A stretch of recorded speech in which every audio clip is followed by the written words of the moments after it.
ನಮಸ್ಕಾರ ಸ್ನೇಹಿತರೆ, ಎಲ್ಲರೂ ಹೆಂಗಿದ್ದೀರಾ? ನಾನು ನಿಮ್ಮ ಸೈಂಟಿಫಿಕ್ ಕನ್ನಡಿಗ. ಇವತ್ತು ನಾನು ನಿಮಗೆ FM ರಿಸೀವರ್ನ ವಿತ್ ಬ್ಲಾಕ್ ಡಯಾಗ್ರಾಮ್ ಎಕ್ಸ್ಪ್ಲೈನ್ ಮಾಡ್ತೀನಿ. ಲಾಸ್ಟ್ ವಿಡಿಯೋದಲ್ಲಿ ನಾನು ನಿಮಗೆ FM ಟ್ರಾನ್ಸ್ಮಿಟರ್ನ ಎಕ್ಸ್ಪ್ಲೈನ್ ಮಾಡಿದ್ದೆ. ಸ್ನೇಹಿತರೆ, ವಿಡಿಯೋ ಸ್ಟಾರ್ಟ್ ಮಾಡೋಕ್ಕಿಂತ ಮುಂಚೆ ಒಂದು ರಿಕ್ವೆಸ್ಟು, ದಯವಿಟ್ಟು ವಿಡಿಯೋ ನೋಡ್ತಾ ಇದ್ದೀರಾ ಎಲ್ಲರೂ ಸಬ್ಸ್ಕ್ರೈಬ್ ಮಾಡ್ಕೊಳ್ಳಿ. ಸಬ್ಸ್ಕ್ರೈಬ್ ಮಾಡ್ಕೊಂಡ್ರೆ ನಮಗೂ ಒಂಥರ ಎನ್ಕರೇಜ್ಮೆಂಟ್ ಇನ್ನೂ ಚೆನ್ನಾಗಿ ವೀಡಿಯೋಸ್ ಮಾಡೋದಕ್ಕೆ. ಸೊ ಸ್ಟಾರ್ಟ್ ಮಾಡೋಣ. ಆಮೇಲೆ ಇನ್ನೊಂದು, ಇದು ಎಲ್ಲದ್ರದ್ದು ಎಕ್ಸ್ಪ್ಲನೇಷನ್ಸನ್ನು ನಾನು ನಿಮಗೆ ಡಿಸ್ಕ್ರಿಪ್ಷನಲ್ಲಿ ಇಲ್ಲ ಕಮೆಂಟಲ್ಲಿ ಹಾಕಿರ್ತೀನಿ. ಯಾಕಂದ್ರೆ ನಿಮ್ಮ ಥಿಯರಿಟಿಕಲ್ ಪರ್ಪಸ್ಗೆ ಡೆಫಿನೇಷನ್ಸ್ ಬೇಕೇ ಬೇಕಾಗುತ್ತೆ, ಅಲ್ಲಿ ನೀವು ರೆಫರ್ ಮಾಡ್ಕೊಳ್ಳಿ. ಓಕೆನಾ? ಸೊ ಫಸ್ಟ್ ಏನಾಗುತ್ತೆ, ನಾನು ನಿಮಗೆ FM ಟ್ರಾನ್ಸ್ಮಿಟರ್ಗೆ ಎಕ್ಸ್ಪ್ಲೈನ್ ಮಾಡ್ದಂಗೆ ಸಿಗ್ನಲ್ನ ಫ್ರೀಕ್ವೆನ್ಸಿ ಸಿಗ್ನಲ್ ಟ್ರಾನ್ಸ್ಮಿಟ್ ಆಗಿರುತ್ತೆ.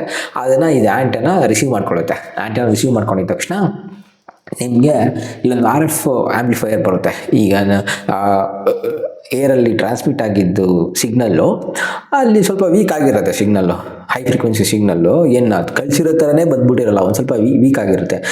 ಆ ಸಿಗ್ನಲ್ ರಿಸೀವ್ ಆಗಿದ ತಕ್ಷಣ RF ಆ್ಯಂಪ್ಲಿಫೈಯರ್ ಏನು ಮಾಡಿಬಿಡುತ್ತೆ, ಸಿಗ್ನಲ್ನ ಆ್ಯಂಪ್ಲಿಫೈ ಮಾಡುತ್ತೆ. ಬಂದಿರೋ ಸಿಗ್ನಲ್ನ ಆ್ಯಂಪ್ಲಿಫಿಕೇಷನ್ ಮಾಡ್ಕೊಳ್ಳುತ್ತೆ. ಮೇ ಬಿ ಡೌನು ಮಾಡ್ಬೋದು, ಸ್ವಲ್ಪ ಜಾಸ್ತಿ ಇನ್ಕ್ರೀಸ್ ಮಾಡ್ಬೋದು. ಅದು ಹೆಂಗಿರುತ್ತೆ ಸಿಗ್ನಲ್ ನೋಡಿಕೊಂಡು ಅದನ್ನ ಆ್ಯಂಪ್ಲಿಫೈ ಮಾಡ್ಕೊಳ್ಳುತ್ತೆ. ಇಲ್ಲಿ ಸರ್ಕ್ಯೂಟಲ್ಲಿ ಪ್ರೊಸೆಸ್ ಮಾಡೋ ತಕ್ಕನಾಗೆ ಅದನ್ನು ಆ್ಯಂಪ್ಲಿಫೈ ಮಾಡ್ಕೊಳ್ಳುತ್ತೆ. ಓಕೆನಾ? ಅದಾಗಿದ ತಕ್ಷಣ ಮಿಕ್ಸರ್ ಏನು ಮಾಡುತ್ತೆ ಅಂತಂದರೆ, ಇಲ್ಲಿ ನೋಡಿ ನಿಮ್ಗೆ ಇಲ್ಲಿ ಆಸಿಲೇಟರ್ ಲಾಸ್ಟ್ ವಿಡಿಯೋದಲ್ಲಿ ಎಕ್ಸ್ಪ್ಲೇನ್ ಮಾಡಿದೆ. ಆಸಿಲೇಟರ್ ಅಂತಂದರೆ ನಿಮಗೆ ಕ್ಯಾರಿಯರ್ ಸಿಗ್ನಲ್ಸ್ನ ಯಾವಾಗಲೂ ಕೊಡ್ತಾ ಇರುತ್ತೆ. ಈ ಒಂದು ಸರ್ಕ್ಯೂಟಲ್ಲಿ ಪ್ರೊಸೆಸ್ ಮಾಡೋ ಥರ ಮಾಡೋಕ್ಕೆ ಬೇಕಾಗಿರೋಂಥ ಸಿಗ್ನಲ್ನ ಆಸಿಲೇಟ್ರು ಕ್ಯಾರಿಯರ್ ಸಿಗ್ನಲ್ಸ್ನ ಇದು ಮಾಡುತ್ತೆ. ಈ ಮಿಕ್ಸರು ಇಲ್ಲಿಂದ ಬಂದಿದ್ದ ಕ್ಯಾರಿಯರ್ ಸಿಗ್ನಲ್ಲು, ಇಲ್ಲಿಂದ ಬಂದ ರೇಡಿಯೋ ಫ್ರೀಕ್ವೆನ್ಸಿ ಸಿಗ್ನಲ್ ಎರಡನ್ನೂ ಮಿಕ್ಸ್ ಮಾಡುತ್ತೆ. ಮಿಕ್ಸ್ ಮಾಡಿಬಿಟ್ಟು ಒಂದು ಇಂಟರ್ಮೀಡಿಯೇಟ್ ಫ್ರೀಕ್ವೆನ್ಸಿ ಥರ ಮಾಡಿ ಕಳಿಸುತ್ತೆ IF ಆ್ಯಂಪ್ಲಿಫೈರ್. ಇಲ್ಲೇ ಬಂದಿರೋ ಸಿಗ್ನಲ್ ಎಲ್ಲ ಸಿಗ್ನಲ್ ಹೋಗ್ಬಿಟ್ಟು ಒಂದು ಇಂಟರ್ಮೀಡಿಯೇಟ್ ಫ್ರೀಕ್ವೆನ್ಸಿ ತಯಾರಾಗ್ಬಿಡುತ್ತೆ. ನೀವು ಕೇಳ್ಬೋದು, ಈಗ ಇಂಟರ್ಮೀಡಿಯೇಟ್ ಫ್ರೀಕ್ವೆನ್ಸಿ ಅಂದರೆ ಏನು ಗುರು ಅಂತ ಅನ್ಬೋದು.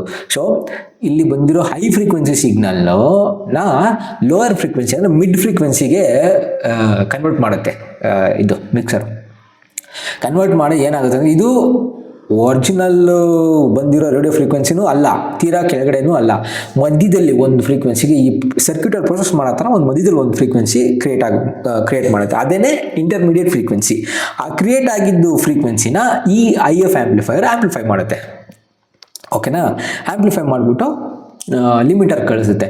ಲಿಮಿಟರ್ ಏನಪ್ಪ ಮಾಡುತ್ತೆ ಅಂತಂದರೆ, ಆ್ಯಂಪ್ಲಿಟ್ಯೂಡ್ ವೇರಿಯೇಷನ್ಸ್ ಇರುತ್ತಲ್ವಾ, ನಿಮ್ಗೆ ಹೆಂಗೆ ಹೇಳೋದಂದರೆ, ಇವಾಗ ಒಂದು ಮೇಲ್ಗಡೆ ಈ ಸಿಗ್ನಲ್ ನೋಡಿ ಹಿಂಗೆ ಇರುತ್ತೆ ಅಂತ ಅಂದ್ಕೊಳ್ಳಿ. ಹಿಂಗೆ ಅಬ್ನಾರ್ಮಲ್ ಆಗಿರುತ್ತೆ.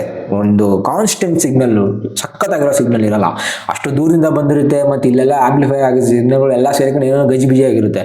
ಸೊ ಆ ಮೇಲ್ಗಡೆ ಟಾಪ್ ಲೇಯರ್ನ ಮತ್ತು ಕೆಳಗಡೆ ಬಾಟಮ್ ಲೇಯರ್ನ ಚಾಪ್ ಮಾಡಿಬಿಟ್ಟು, ಚಾಪರ್ ಥರ ಅಲ್ಲ, ಲಿಮಿಟ್ ಮಾಡಿಬಿಟ್ಟು ಕ್ಲಿಪ್ ಮಾಡುತ್ತೆ. ಕ್ಲಿಪ್ ಮಾಡಿಬಿಟ್ಟು, ಆ್ಯಕ್ಚುಯಲ್ ಕ್ಲಿಪ್ಪರು ಅಲ್ಲ ಇದು, ಒಳಗಡೆ ಕ್ಲಿಪ್ಪರ್ ಸರ್ಕ್ಯೂಟೆಲ್ಲ ಇರುತ್ತೆ. ಬಟ್ ಇದರಲ್ಲಿ ವೇರಿಯೇಷನ್ಸ್ ಇರೋದನ್ನೆಲ್ಲ ಮೇಲ್ಗಡೆ ಕೆಳಗಡೆ ಎಲ್ಲ ಲಿಮಿಟ್ ಮಾಡಿಬಿಟ್ಟು ಒಂದು ಕಾನ್ಸ್ಟೆಂಟ್ ಆ್ಯಂಪ್ಲಿಟ್ಯೂಡ್ ಸಿಗ್ನಲ್ ಆಗಿ ಕನ್ವರ್ಟ್ ಮಾಡುತ್ತೆ ಲಿಮಿಟ್ರು. ಓಕೆನಾ? ನಿಮ್ಗೆ ಇನ್ನೂ ಡೆಪ್ತಾಗಿ ಮುಂದೆ ಬರೋ ವೀಡಿಯೋಸಲ್ಲಿ ಲಿಮಿಟ್ರ್ ಸರ್ಕ್ಯೂಟು, ಆ್ಯಂಪ್ಲಿಫೈಯರ್ ಸರ್ಕ್ಯೂಟ್ ಇದೆಲ್ಲ ಒಳಗಡೆ ನಾನು ನಿಮ್ಗೆ ಎಕ್ಸ್ಪ್ಲೈನ್ ಮಾಡ್ತೀನಿ. ಓಕೆನಾ? ಸೊ ಈ ಲಿಮಿಟ್ರು ಮೇಲ್ಗಡೆ ಕೆಳಗಡೆ ಚಾಪ್ ಮಾಡಿಬಿಟ್ಟು ಒಂದು ಕಾನ್ಸ್ಟೆಂಟ್ ಆ್ಯಂಪ್ಲಿಟ್ಯೂಡ್ ಸಿಗ್ನಲ್ ಆಗಿ ಕನ್ವರ್ಟ್ ಮಾಡಿಬಿಟ್ಟು ಕಳಿಸುತ್ತೆ.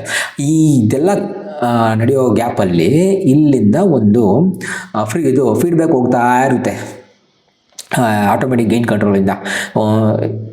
ಇವಾಗ ನೀವು ಕೇಳ್ಬೋದು, ಆಟೋಮೆಟಿಕ್ ಗೈನ್ ಕಂಟ್ರೋಲ್ ಅಂದರೆ ಏನು ಗುರು ಅಂತ ನೀವು ಕೇಳ್ಬೋದು. ಆಟೋಮೆಟಿಕ್ ಗೈನ್ ಕಂಟ್ರೋಲ್ ಅಂತ ಅಂದರೆ, ನೀವು ಆ್ಯಂಪ್ಲಿಫಿಕೇಷನ್ನ ಆಟೋಮೆಟಿಕ್ಕಾಗಿ ಅಡ್ಜಸ್ಟ್ ಮಾಡ್ಕೊಳ್ಳುತ್ತೆ.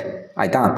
ಹೆಂಗೆ ಅಡ್ಜಸ್ಟ್ ಮಾಡ್ಕೊಳ್ಳುತ್ತೆ ಅಂತ ಅಂದರೆ, ಫೀಡ್ಬ್ಯಾಕ್ ಹೋಗ್ತಾ ಇರುತ್ತೆ ನೋಡಿ, ಇಲ್ಲಿಂದ ಲಿಮಿಟ್ರಿಂದ ಬಂದಿದ್ದು ಫೀಡ್ಬ್ಯಾಕು ಇದಕ್ಕೆ ಹೋಗುತ್ತೆ, ಮತ್ತು ಆ್ಯಂಪ್ಲಿಫೈಯರ್ ಹೋಗುತ್ತೆ. ಸೊ ಇಲ್ಲಿಂದ ಈ ಸಿಗ್ನಲ್ ಯಾವ ಮಟ್ಟಕ್ಕೆ ಐತೆ ಬರ್ತಾರದ್ರ ಇಲ್ಲಿ ಔಟ್ಪುಟ್ ಈ ಲಿಮಿಟರ್ ಹತ್ರ ಯಾವ ಮಟ್ಟಕ್ಕೆ ಐತೆ ಅಂತ ಫೀಡ್ಬ್ಯಾಕ್ ಫೀಡ್ಬ್ಯಾಕ್ ಹೋಗ್ತಾ ಇರ್ತಲ್ಲ ಯಾವಾಗ್ಲೂ. ಸೊ ಅದ್ರ ತಕ್ಕನಂಗೆ RF ಆ್ಯಂಪ್ಲಿಫೈಯರ್ನು ನೆಕ್ಸ್ಟ್ ಸಿಗ್ನಲ್ಸ್ಗಳನ್ನ ಆ್ಯಂಪ್ಲಿಫೈ ಮಾಡ್ತಾ ಇರುತ್ತೆ. IF ಆ್ಯಂಪ್ಲಿಫೈಯರ್ ನೆಕ್ಸ್ಟ್ ಸಿಗ್ನಲ್ಸ್ಗಳನ್ನ ಆ್ಯಂಪ್ಲಿಫೈ ಮಾಡಿ ಮತ್ತೆ ಇಲ್ಲಿ ಕಳಿಸ್ತಾ ಇರುತ್ತೆ. ಓಕೆನಾ? ಇಲ್ಲಿ ಗಂಟ ಬರುತ್ತೆ.